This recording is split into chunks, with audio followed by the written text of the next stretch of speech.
Assalamualaikum warahmatullahi wabarakatuh, teman-teman mahasiswa program studi ekonomi syariah. Pada kesempatan kali ini kita bertemu lagi di mata kuliah teori pengambilan keputusan. Pada pembahasan kali ini kita akan berdiskusi tentang pengambilan keputusan dalam kondisi beresiko. Wow, resiko. Terdengar seperti sesuatu hal yang membuat kita bisa deg-deg. Oke, sebelum kita lanjut jangan lupa like, subscribe, dan komen. Resiko adalah kemungkinan terjadinya hasil yang tidak diharapkan atau kerugian akibat ketidakpastian. Kalau bicara terjadi hasil yang tidak diharapkan, berarti bisa jadi itu akan berdampak negatif, khususnya kan tidak diharapkan. Begitu pula misalnya kerugian akibat ketidakpastian.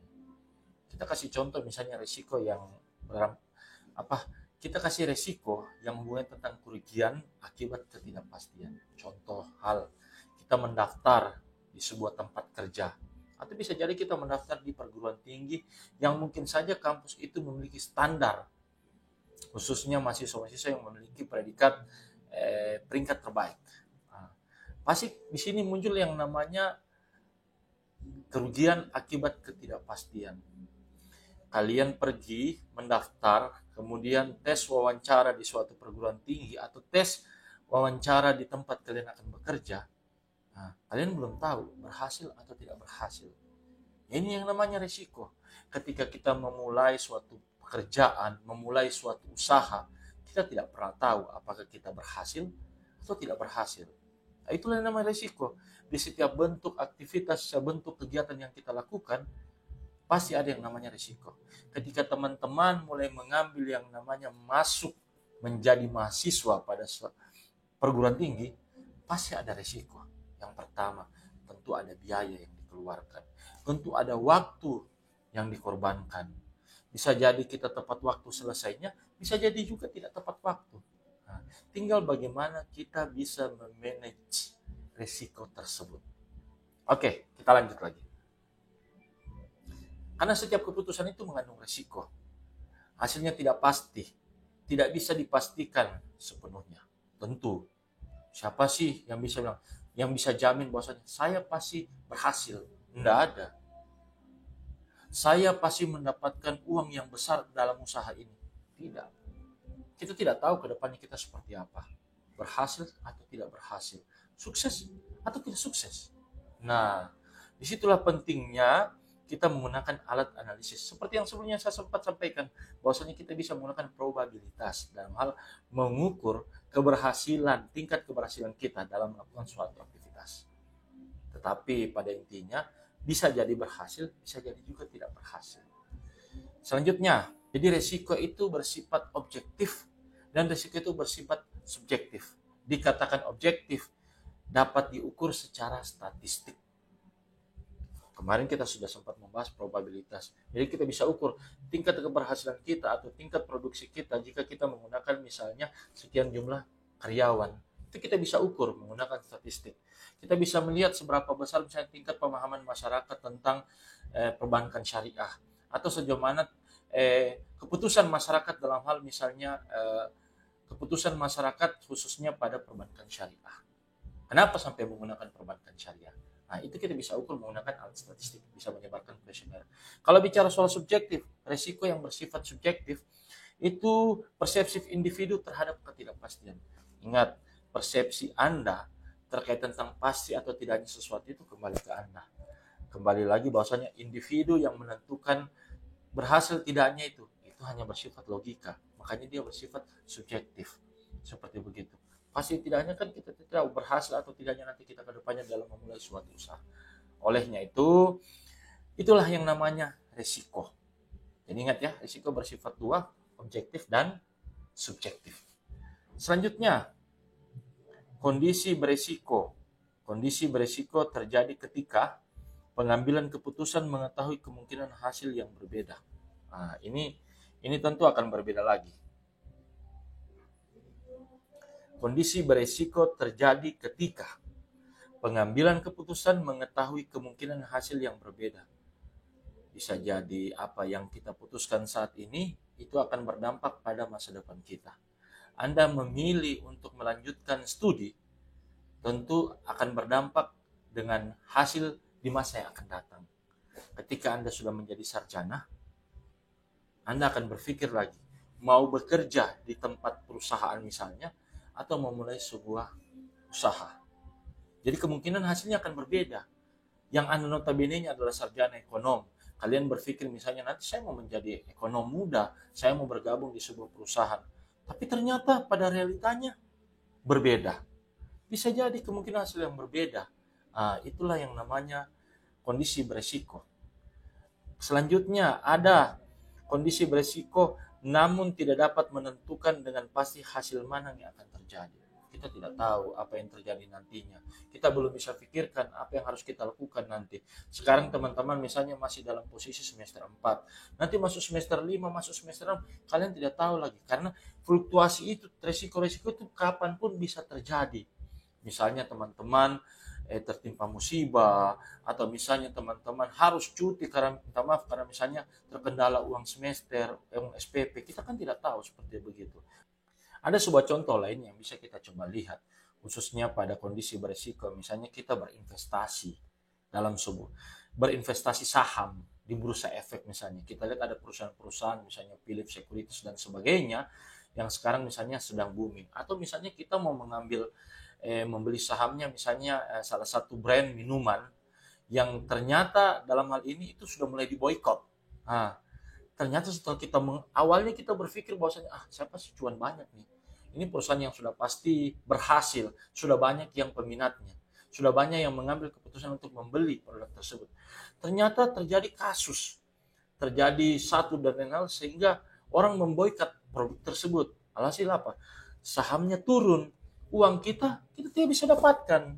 Nah, ini kadang kondisi yang memang sulit untuk kita pahami. Dan kita tidak bisa pastikan bahwasanya memang usaha ini ternyata gagal begitu. Nah, itulah teman-teman ya. Kemudian di posisi ini yang harus kita lakukan adalah tetap tenang, melihat fluktuasi yang terjadi. Kalau saran saya sebaiknya ketika gonjang-ganjing mulai terjadi di awal, apa yang harus kita lakukan? Misalnya khususnya pada investasi saham, menarik dana kita. Nah, karena jangan sampai ini akan berdampak besar. Bisa jadi kita tidak bisa menarik dana karena itu tadi langsung anjlokkan, langsung turun harga sahamnya. Kita mau bikin apa? Padahal kita naikkan posisi waktu itu pada saat di top begitu. Ya itulah permainan investasi saham yang mungkin saja itu risikonya sangat tinggi. Itu tadi tentang contoh salah satu ketika kita melakukan investasi saham. Selanjutnya ada di poin berikutnya pengambilan keputusan dalam kondisi berisiko. Di sini merupakan proses pemilihan alternatif terbaik berdasarkan kemungkinan hasil dan nilai yang ada. Jadi di sini menggabungkan informasi tentang probabilitas yang seperti sebelum kita bahas dan hasil dari setiap alternatif yang ada. Jadi dia melihat nilai dari probabilitas tadi berhasil tidaknya, kemungkinan dilihat dari alternatif apa yang harus dilakukan. Karena akan sangat berisiko ketika nantinya kita mulai kita sudah menghitung probabilitasnya berhasil tidaknya kita, tapi kita tidak menyiapkan alternatif apa yang kita buat atau kita siapkan khususnya jika terjadi resiko-resiko yang ada.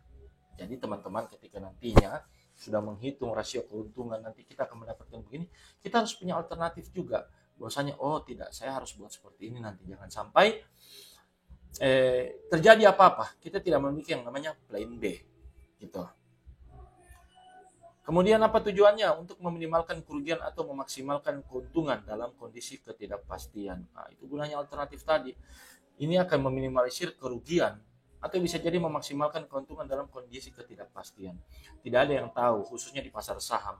Tiba-tiba saja di harga sahamnya turun, tiba-tiba bisa juga naik. Saat ini contoh emas. Emas sekarang kalau kita lihat itu harga belinya itu hampir 2 juta. Nah, tapi ketika kita jual kembali, mungkin saja dia masih turun sekitar misalnya 1 sampai 1,7 atau 1,5. Itu kan tergantung. Tetapi pada dasarnya yang akan mudah untuk kita ukur adalah emas batangan misalnya atau emas antam. Terlebih yang berbeda kecuali seperti kayak emas berlian. Pada dasarnya itu kan kita harus bisa melihat kapan waktunya kita misalnya untuk menjual emas kita dengan harga jual yang cukup tinggi. Dan ketika kapan misalnya kita membeli emas di posisi misalnya harga jualnya atau harga belinya menurun. Seperti begitu teman-teman sekalian. Jadi kita bisa memaksimalkan keuntungan kita ketika harganya naik, kita jual. Tapi misalnya meminimalisir kerugian, kalau memang kita butuh dana ya kita jual kembali, tapi di posisi harga emas itu turun gitu. Jadi jika kita melihat pengambilan keputusan dalam kondisi berisiko ini memerlukan pertimbangan probabilitas, hasil dan preferensi risikonya. Karena tidak ada yang tahu apa yang kita lakukan saat ini. Kita tidak akan tahu apa dampaknya di masa yang akan datang.